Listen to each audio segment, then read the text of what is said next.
There's a creature in a cave, under a mountain, alone in the dark, calling a gold ring his own life, his precious. He's one of the most recognizable monsters in modern fiction, quoted, parodied, adapted for the screen twice over. And almost everyone assumes the same thing about him, that he's pure invention, built entirely from one author's imagination, the same way we assume most of Middle-earth was. He isn't. Not entirely. And the real story starts 800 years before Tolkien ever wrote a word of it.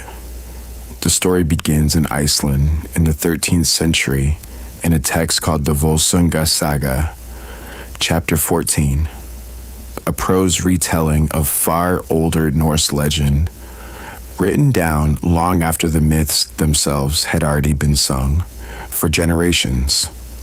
In it, a dwarf named Andvari lives completely alone under a waterfall in a hidden pool. He spends his days in the shape of a fish. He has built a hoard of gold there over centuries and guards one ring above everything else in it, a ring that breeds more gold on its own, endlessly, for whoever holds it. Then Loki comes looking for gold in a hurry. Odin, Loki, and another god have just killed an otter on a riverbank for its skin, not knowing it was a shape-shifted dwarf, son of a sorcerer named Hreidmar. Hreidmar demands a ransom, enough gold to fully cover the dead otter's skin, every hair of it. So Loki finds Andvari, corners him, strips him of the entire hoard, and it's still not enough. One whisker on the otter's snout is left uncovered, so Loki takes the ring too, the one Andvari was trying to keep hidden, in his fist, and lays it over that last hair himself, and Andvari curses it, all of it. He says the ring will bring ruin to whoever holds it, forever. The curse doesn't stop with the dwarf who lost it.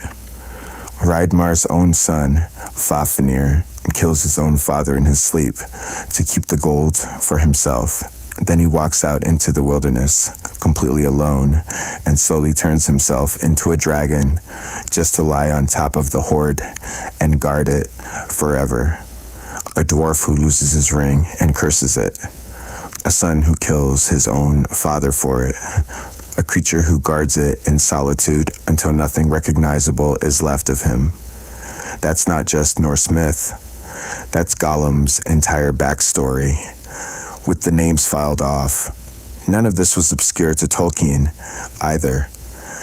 In the 1920s, while he was still a young professor, he helped start a reading group at Oxford with a handful of colleagues, including C.S. Lewis.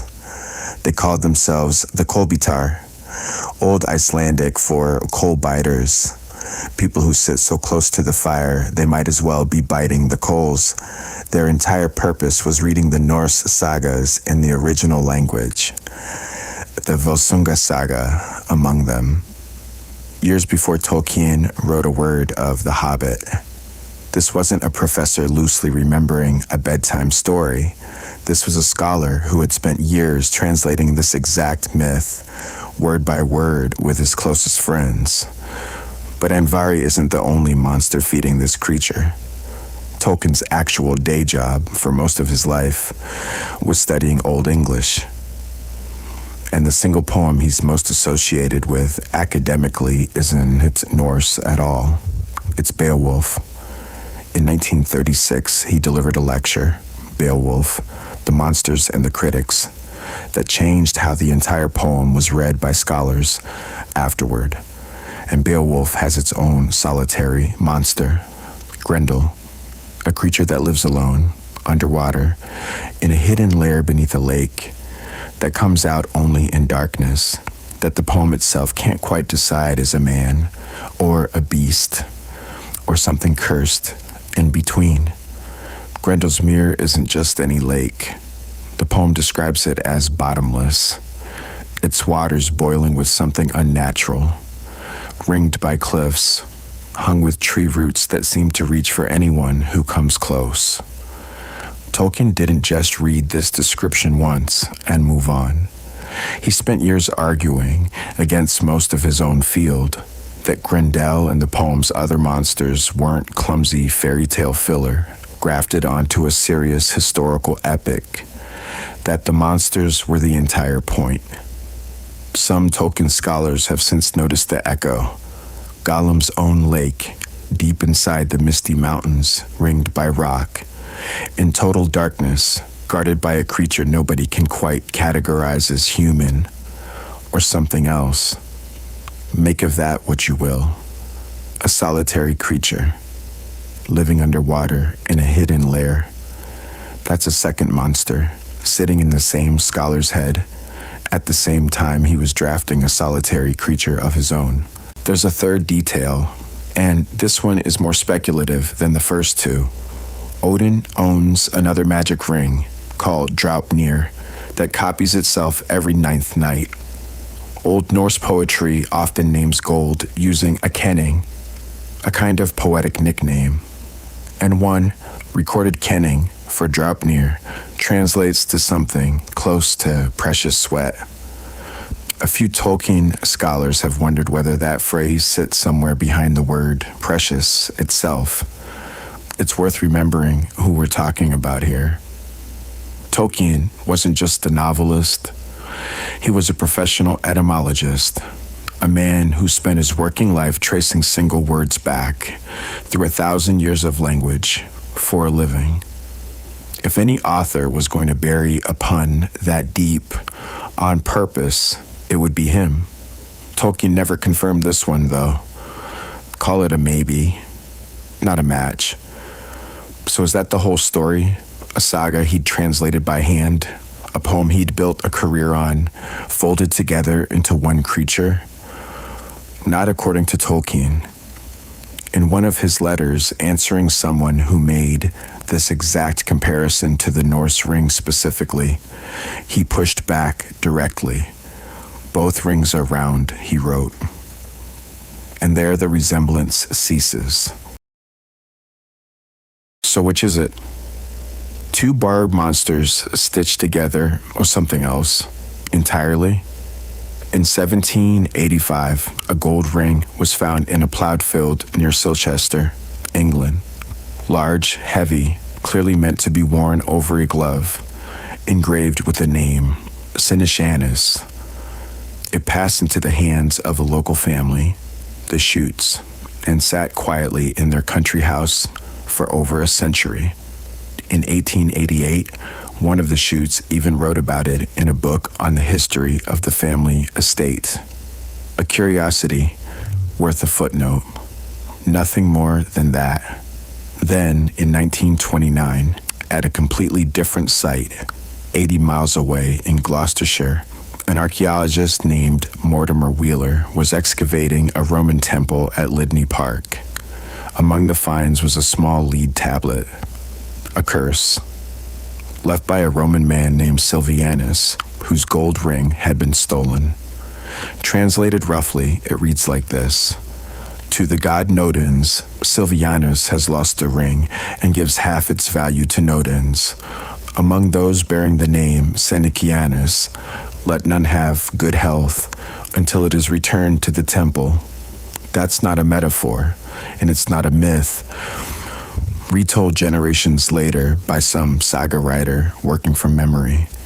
That's a real panicked Roman writing an actual curse over an actual stolen ring, dug up out of actual English soil.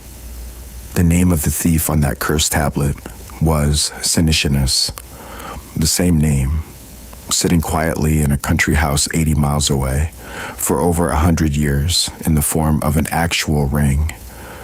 Wheeler had read about the Shute family's ring before. Now he had a name connecting it to a very specific, very furious curse. But he still needed one more thing. Who was the god named on that tablet? The inscription called him Nodens, and nobody could say for certain what the name meant. So Wheeler brought in an Oxford professor of Old English to work it out. That professor was Tolkien. He worked on that paper between 1929 and 1932. The Hobbit began taking shape on his desk in those same years. The ring itself sat in the Shute family's house for 2 more centuries after that. Then, in 2013, the National Trust brought it out of storage and put it on permanent display in that same house, the Vine in Hampshire, in an exhibit built specifically around the Tolkien connection. The Tolkien Society helped design it.